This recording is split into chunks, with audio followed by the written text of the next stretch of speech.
Dobar dan, dobrodošli. Ja sam Linda Msimbi Libese iz Kenije. Živim ovdje a little bit over 8 years.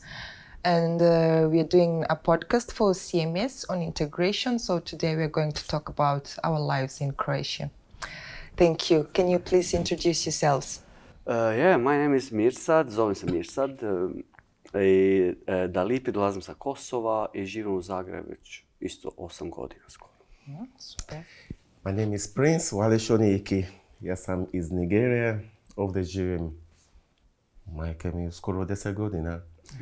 10 godina i eto, još nisam Hrvati, ali mislim da sam blizu, skoro. Super. So when did you actually come to Croatia and how did it feel? Došao sam točno prije 8 godina i naravno razlog zašto sam došao tu je moja buduća današnja žena, supruga. I zapravo kako sam se osjećao, pa nismo znali šta nas očekiva, šta će biti, kako će to izgledat, ali očigledno to očekivanje su se menjali sa vremenom i sad je postao lakše sa dosta nelagodnim situacijama, ali sve u svemu je dobro. Super. Prince? Okay. When did you come and how did you feel? Znaš, sada pričam ko neki odavde puge, kaj. Došao sam prije 10 godina, 2011, baš kraj 2011, mogu sećati 25. decembra, to je on Božić, Xmas. Nekako osjećam da ovdje mogu živjeti, ovdje je mirno, sigurna je zemlja i odmah sam skužio da mogu nešto napraviti drugačije ako ostajem tu. Tako sam ostao. Nije mi lako, kako isto rekao, između sve do sada, ali sada je ok, hvala Bogu. Evo, for me it was, I felt čudno. It was interesting. I was like, where am I? Am I in the right place? Should I go back? But like we say, we survive and get along and get adjusted. Da. So is there anything in particular that you like about Croatia or the least you don't like? A vjerovatno bi se mi složili najviše o tome da ta papirologija je nešto u kome nikako ne mogu s time ponositi. A to je kad ide, izvaditi dokumente, ti šalteri gdje su kao za stranci gdje moraš čekati 4-5 sati. I to je jedini stvar koja stvarno ja mislim da to ne zaslužimo. Sve ovo ostalo drugo možemo preživjeti, ali daj više nam, barem ako idemo tim državnim institucijama da kao pozivaju kao na jednakost, sve to, ali kad ideš tamo definitivno, sigurno sam da ste to prošli i prošli ste dan danas, tu se ne osjećate baš najbolje i onda tu ponekad kažem joj, u moju zemlju, idem tamo, znam sve i sve ima, dobar dan, gdje si mi sad dođi, šta ti treba ovo, ide ta papir, ide vana, tu stvarno baš s time nam ganjaju jako puno. Taj dio mi nije dobro. Prince, can you think of just something specifically you like and something specifically you don't like? Well, na tom pitanju, for me, when I came, I didn't think about I want to come here to work or study or something. I'm just looking for somewhere to rest, lay low, da niko ne čuje od mene i sve. Then it comes integration. Can you live among people? Would they accept you? I was living in Kutina. It's like hell in Rye. Coincidentally, now my girlfriend or my Lubavi mother of my child, she's from Kutina. You cannot believe it. Cannot go far away. Yes. Destiny. I think my answer covers everything. Have you guys ever been misunderstood due to language barrier? I know for myself in the beginning, because of not speaking Croatian and fumbling with Google Translation, I ended up in the wrong tram, wrong bus, and I arrived at my destination literally 5 hours later, out getting lost several times. So have you guys been in that situation at one point, whether at home with your spouses or a cafe, any situation? A lot. So I do that. I go to coffee shop. I sit down. Bog, dobar dan. Kako si? I look my paper. Dobro sam. Odakle si ti? Pa ja sam iz Nigeria. Super. Šta želiš piti? That's I know. No, I know. I'm going to coffee shop. Now they will ask me, želim piti čaj od šupak. And this girl say, morning. I said, what is morning? Što si rekla? Was she shocked or she felt offended? For me, or you didn't know? For me, I think I'm speaking perfect Croatian because it was written. And she said, morning, što si rekao? I said, želim kupiti čaj od šupak. Ovako. And with the... She said, check out. She went to call the boss, and the boss come. Hey, šta ti želiš? Ja želim kupiti čaj. Šupak. Oh, šupak. And he saw my people and said, oh, budala. Ne, šupak, šipak. Yeah, I learned a hard way about it's that. on TV. Mirsad, would you like to share anything shortly about any misunderstandings? Pa da, ima tu puno toga, svaki dan danas se to dešava, mislim i kad pričam i sa svojim prijateljima i sa svojim suprugom, zna se desiti ono kao pričamo možda iste stvari, samo koristimo par riječi drugačije koje ja možda ne koristim u mojoj vokabulari, onda to zna često biti ono, pa kako to nisi napravio, to si rekao da ćeš to raditi, ti ovako i sad, pa ne, ja sam to radio, ja sam ovako. I na kraju, ne znam, nakon 10 minuta to neke rasprave, onda skužimo da zapravo smo iste stvari pričali, samo nismo se razumeli. Ne?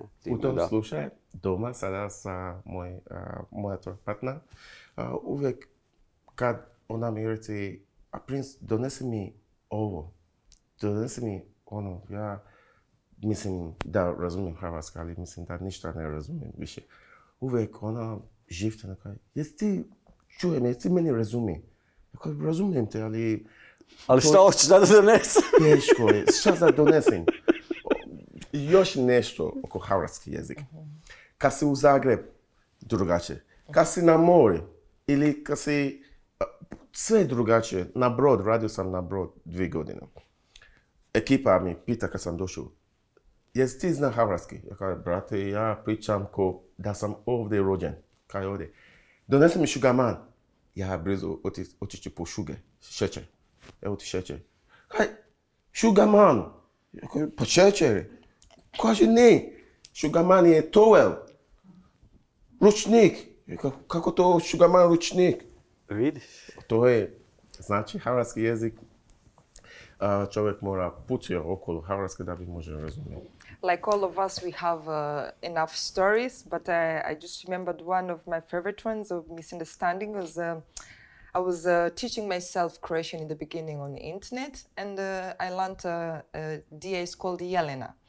And my husband will say yell, like when you say something like yell, or yell. And then in my mind, I was always thinking he's abusing me. And one time I just exploded. Why are you always calling me an animal?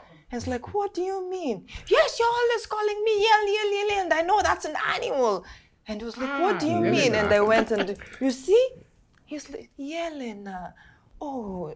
And it was very funny, and up today we still laugh about it because in my mind I thought he's literally calling me an animal, you know? Jelen. But it's, ali to je zna biti često i na priču kao jeli. Yes, yes. Because everything in my mind was like yell.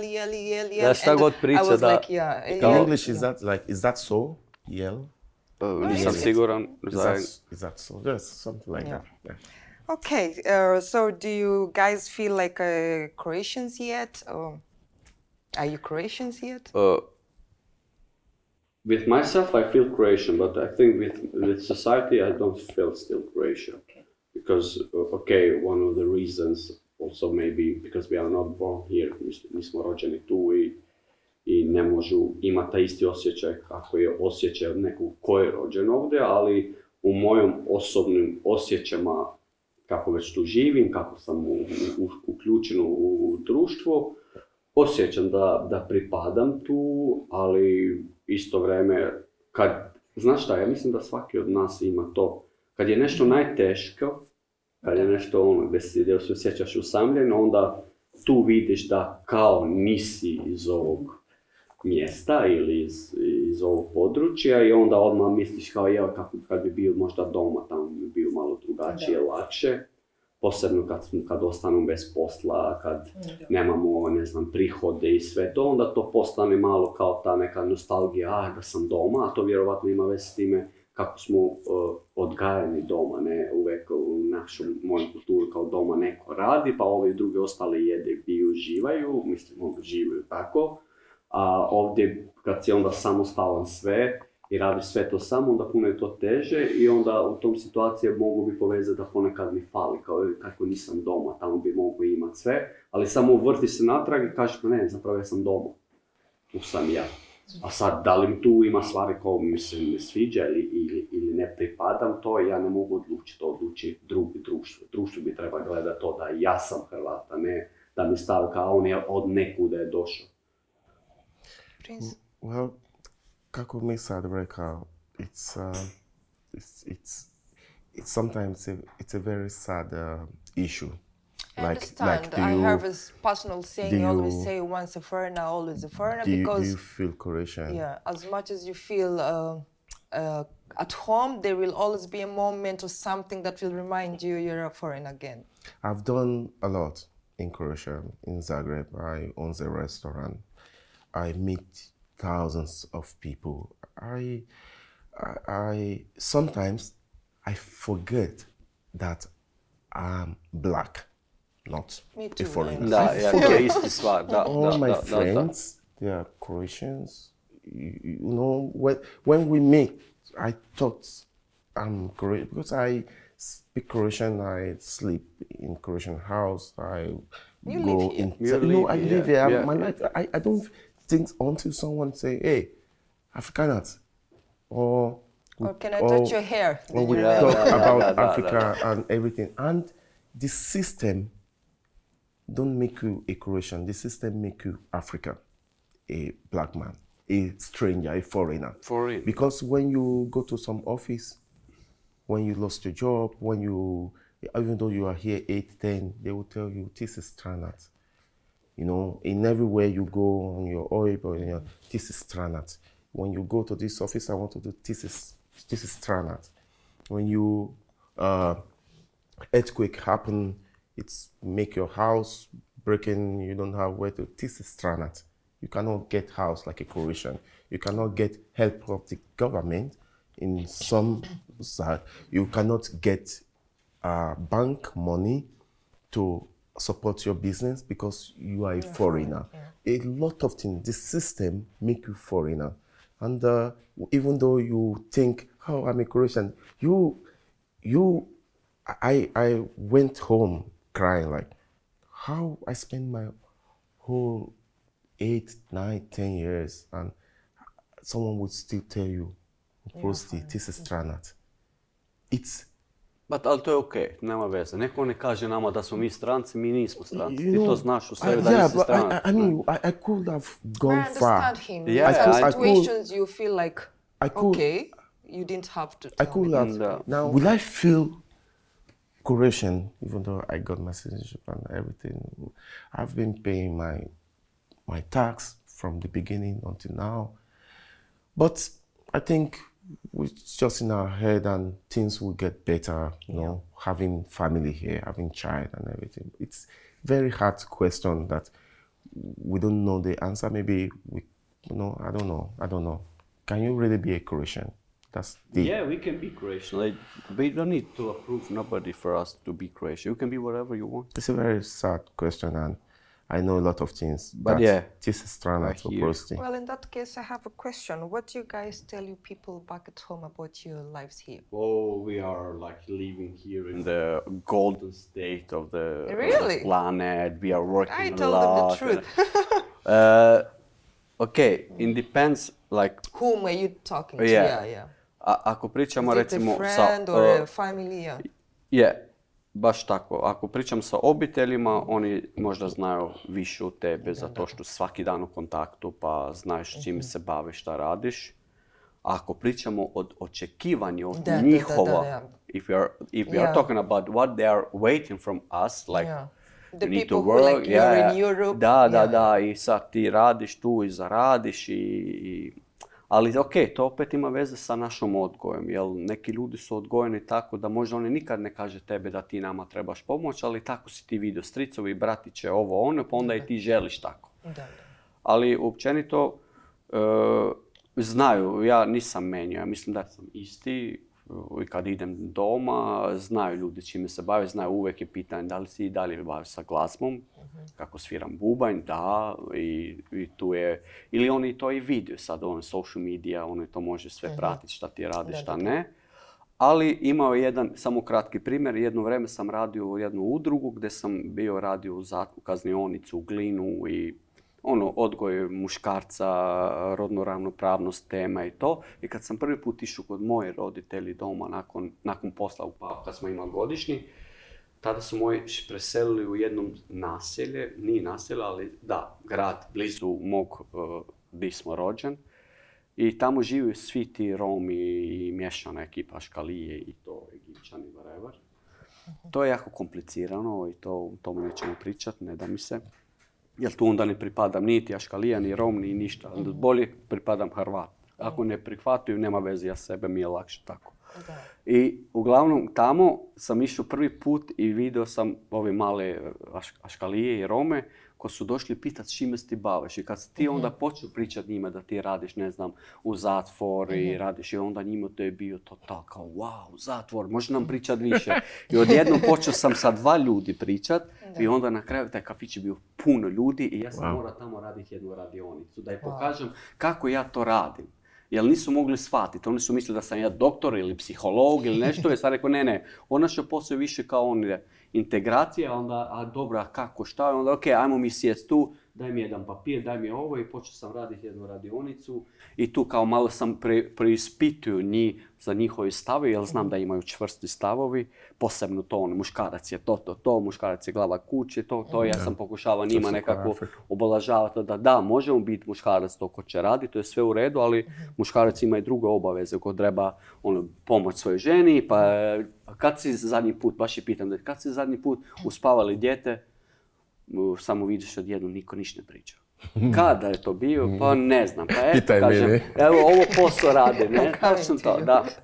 Tako da, to je to. Mislim, ima to puno za pričati, ali ne bi možda trebamo previše ići na tim puno nekih detalja. So how can misunderstandings cause frustrations in your daily life? Do they cause frustrations at one point? Šta to znači? Ne razumete. Na primjer, when I was thinking my husband is abusing me, calling me an animal, and I was so frustrated and I didn't know how to tell him, and I kept it inside myself for 1 month, and now it's a laughing story the rest of our lives. Well, with me, with me, when I understand that, I think I am the trouble because I didn't understand much what my partner is talking every time about something, so I try not to get angry. But sometimes I might be really angry. Please don't be angry on me for not, this is not my language. I'm trying to, get involved. But sometimes it can be very, very upsetting. Yeah. But when you wanted to have a life, you have to, my woman, she's my boss. So, I kept it cool because I like to keep learning. So I'm learning and I will not get angry because of this. But sometimes when it's really like too much, I go somewhere, I cry. Believe me, men don't cry in Africa. I do. In a corner, just to let it out. Then Do you guys think humor can be a tool for solving misunderstandings and unpleasant situations? Da, definitivno. To najčešće imam takve primjere, recimo, kad se upoznaš sa nekom ko prvi put, ko to zna biti svaki dan, jel uvek upoznaš nekoga i ne znam, prezentira se ti, ja sam, ne znam, ta i onda odmah pitanje, pre što on dođe pitat, ali zašto, recimo ti si sa Kosova, ali nisu sve u Kosovu crni, onda ja tu odmah krenem, da, ja sam cigan, kao gypsy. I onda sad tu... I say that also, to make it better for both of us. I always say, ja sam ciganka, leave me alone. Da. You know, a lot of Romi, when they see me, they call me brate. Brate, disi, da. They say, like really brate. Ti, ja. Mi smo original, brate. Mi gledamo isti. Mi ovdje... So it's good to be really human. Like what I told you, what happened in coffee shop or something. At the beginning, it was really, really crazy. But when they understand that I'm, learning and we all laugh about it. When you laugh about it, you know the right words. You just have to say it. You just have to be, it's better to make, to be friendly, to laugh, to talk, even though it's about it than to fight, to become aggressive. Ne, fight to nije nikako, ne, ali lepo je to raditi u tom šalu, kao da, ja sam, ne znam. I think humor, it can make you learn a lot about language, it can bring you new friends. It's the best thing. Than to get aggressive. It can make an awkward situation easy awkward to manage. Be easy, and you learn through this. You nauczysz. So that means we all use humor sometimes in unpleasant and misunderstanding situations. Yeah, we should. But can you suggest humor as a strategy to go around these situations? I think for me I would, but it also depends with the situation or the people, the crowd. Ja mislim da bi treba to, recimo, ako vidiš u društvu u kojem se okruži i vidiš da cijelo vrijeme potencira se nešto u kojem se oni zapravo ne osjećaju dobro, zato što, ne znam, nisu se navikli imati u društvu, ne znam, dva lika iz Afrike, jedan sa, ne znam, Italiji. Ok, možda ovo ko su malo više, kad pričam sad, moram malo povezati to malo, kad pričam taj rasizam i humor, to ljudi koji u društvu imaju frendovi koji što, recimo, ne znam, evo, Princ je uključen sa nekom društvom gdje su Hrvati sve, pa Princ nije, zato što je iz Afrike, odmah tu i priča je drugačija, malo se rezerve priča, ali da bi sad bilo tu upušteno atmosfera, onda lepo bi bio uvijek kao, ok, dečki, ajde, ne znači da ja sad ne pričam najbolje hrvatski, da ne znam, ne razumemo se, možda može šaliti ili bilo šta. Recimo, na primjer, ja uvijek volim potencirati to da sam cigan, ili kad se priča onda u ciganim ko neku drugu slučajno, daj nemojte biti oko cigane, onda kad vide tebe, on kaže, evo, prosto nisam mislio nešto loše, onda to mene više, ne ljutit u način mene osobno, nego ljudi da li stvarno ljudi, možda vama u tu situaciju kad pričam sad vama, je recimo u bus ili bilo gdje da idete, ima rasizam koji je vidljiv, ali ne pričljiv.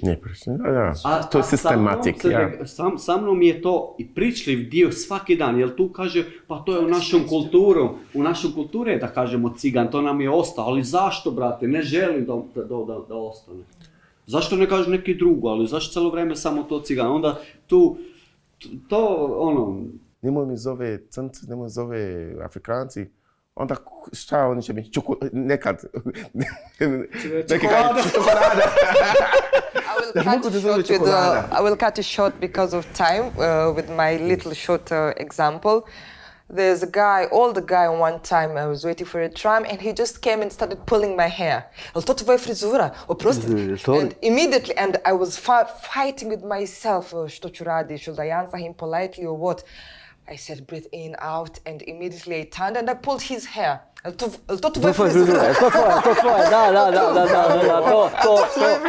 And he was like, oh, Oprosti. I was like, sve u redu, je li to super. boli? Unfortunately, we have to go. Yeah, I it has hope been we fun. meet again and Sure. catch up some more. Yeah, more. That's it for us today, and I hope you like our talk, and we'll see you in another time. Thank you. Thank you. Hvala tebi. Voila.